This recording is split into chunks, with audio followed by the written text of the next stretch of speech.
"We're coming for Red Bull." That was McLaren driver Lando Norris's promise after finishing second to Max Verstappen in the Japanese Grand Prix. He's realistic enough to know Red Bull is uncatchable this year, but he's talking about the big picture, and that means potentially taking the fight to Red Bull in 2024. That might sound ridiculously optimistic for a McLaren team that hasn't won a championship since 2008 and has just one victory in the last decade, but its recent form has been phenomenal.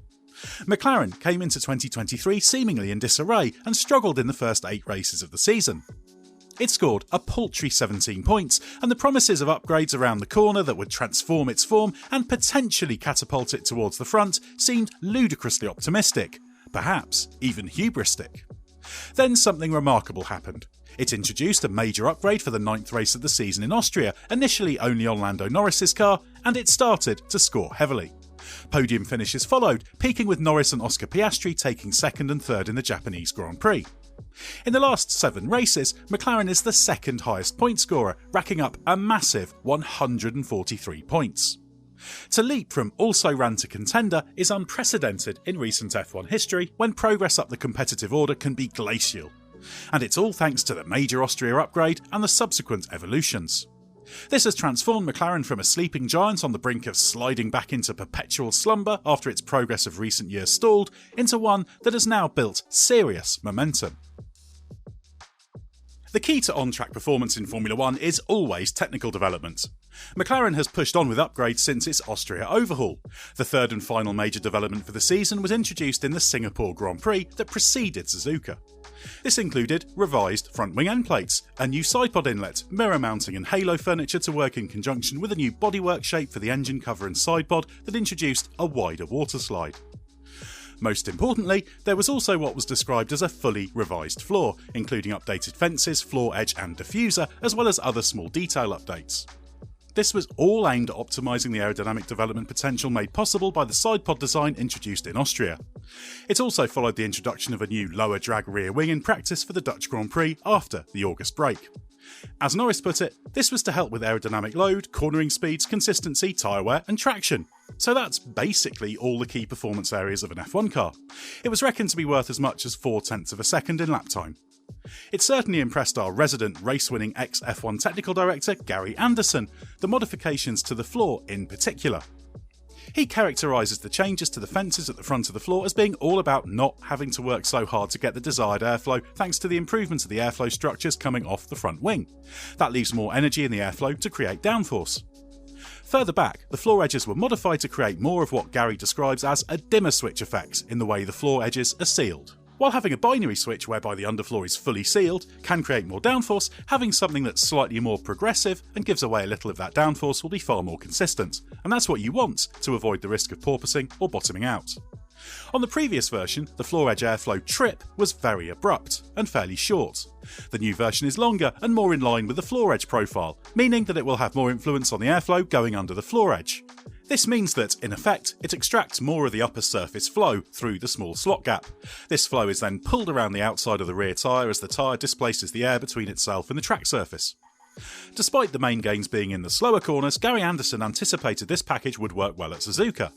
There, McLaren had clearly the second fastest car, boosted by a tweak to the sidepod with the addition of a packer to suit the cooler conditions and a modified beam wing. While that's it for the major upgrades for McLaren this year, there will be some small bits and pieces to follow, and McLaren can expect to be strong for the rest of the season, including in the next race at Qatar, which should suit its car well. As team boss Andrea Stella puts it, beating Red Bull is still a step too far. But McLaren's outstanding recent form, combined with early season frontrunner Aston Martin's slump, means that it is tracking to take 4th in the Constructors' Championship, something that seemed impossible just a few months ago. The on-track improvement reflects major strides McLaren has made over the past 5 years. This followed the wake-up call of 2018, when the switch from troubled Honda engines to the Renault power unit exposed its serious technical weaknesses. That led to a series of major decisions, most significantly the recruiting of team principal Andreas Seidel, who joined in 2019.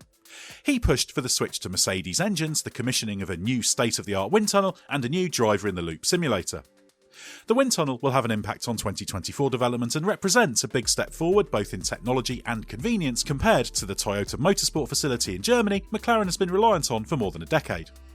The simulator is up and running and currently being phased in. The team plans to use it for car development soon and is confident it will correct the fact it has fallen behind in the very simulator technology it pioneered in F1. There have also been major changes aimed at improving production turnaround and design processes. The shorter the time between signing off a design and getting it on the car, the better. The technical leadership has also been overhauled under new team principal Andrea Stella. Technical director James Key left earlier this year and was replaced with a trio of technical directors: Peter Pedromu, TD for aerodynamics, David Sanchez, TD for car concept and performance, recruited from Ferrari, and Rob Marshall, TD for engineering and design, signed from Red Bull. Sanchez and Marshall have yet to start work at McLaren, but this structure is operational. With Lando Norris signed up to the end of 2025 and Oscar Piastri recently agreeing a new deal to stay until the end of 2026, McLaren also has an outstanding driver lineup. In short, McLaren has the right facilities, people and resources to become a major player in F1 again. The one big question is whether it can overcome the long-standing technical weakness it has suffered from with its car. For years, the McLarens have been tricky to drive, and while recent developments have improved performance and added downforce, those inherent characteristics are still there. They emanate from a combination of the tricky tyre characteristics and aerodynamic inconsistencies that Norris still says prevent him from driving the car the way he would ideally want to. As he says, you have to drive it one way, but it's a way I don't like to drive. He describes this as the need to V the corner, rather than taking a more U-shaped line to carry higher minimum speed. The McLaren is generally too on the edge to make that style work, which is something that made life very difficult for Daniel Ricciardo in the past. If McLaren can fix those characteristics, it really could be a regular race winner. But what of its opposition? Mercedes has to be regarded as the team most likely to challenge Red Bull given its history, but it has struggled badly since the ground effect regulations were introduced at the start of 2022. Lewis Hamilton has called on the team to produce the greatest 6 months of development that we've ever had in a bid to get back to winning ways next year. And it's not just Red Bull's car he believes inspiration should be taken from, but also McLaren. As he put it, McLaren's form is evidence that this is the right development direction. Suzuka highlighted the weaknesses of the Mercedes. In high-speed corners it lacks grip and balance, with Hamilton pointing out that it is short of the rear grip needed to match what it has at the front end. Mercedes revamped its car concept this year with its Monaco Grand Prix upgrade, but plans major architectural changes next year to take a bigger step down that path. Arguably, that requires a bigger leap over the winter than McLaren, which has already headed in that direction.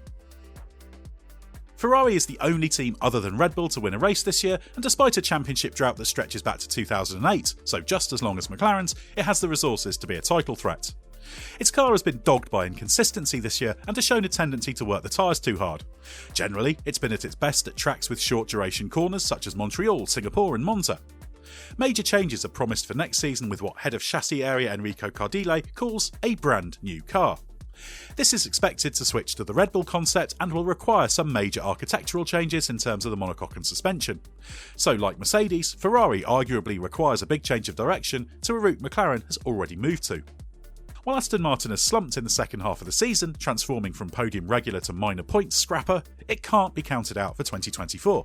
The step forward it took for 2023 was dramatic, and it has a new state-of-the-art facility at Silverstone. It also has a new wind tunnel in the works, although that won't come online until next year. It has recruited aggressively to build a powerful technical department under the leadership of ex-Red Bull Aerohead Dan Fallows, and has set its sights on emerging as a title contender. It also has a car that's closer to what's now regarded as the right concept. Its poor development rate of late is a concern, but its potential can't be overlooked. The bottom line is that regardless of how big a step McLaren takes in 2024, even if it emerges as Red Bull's leading challenger, everyone expects Max Verstappen, Adrian Newey et al. To lead the way. Red Bull will not stand still, and the utter mastery of these ground effect regulations it has demonstrated means there's every chance it will dominate in 2024 and 25. But if McLaren really can get ahead of Mercedes, Ferrari and the rest of the chasing pack and emerge as a credible threat to Red Bull, it will have proved that a return to the glory days really could be just around the corner.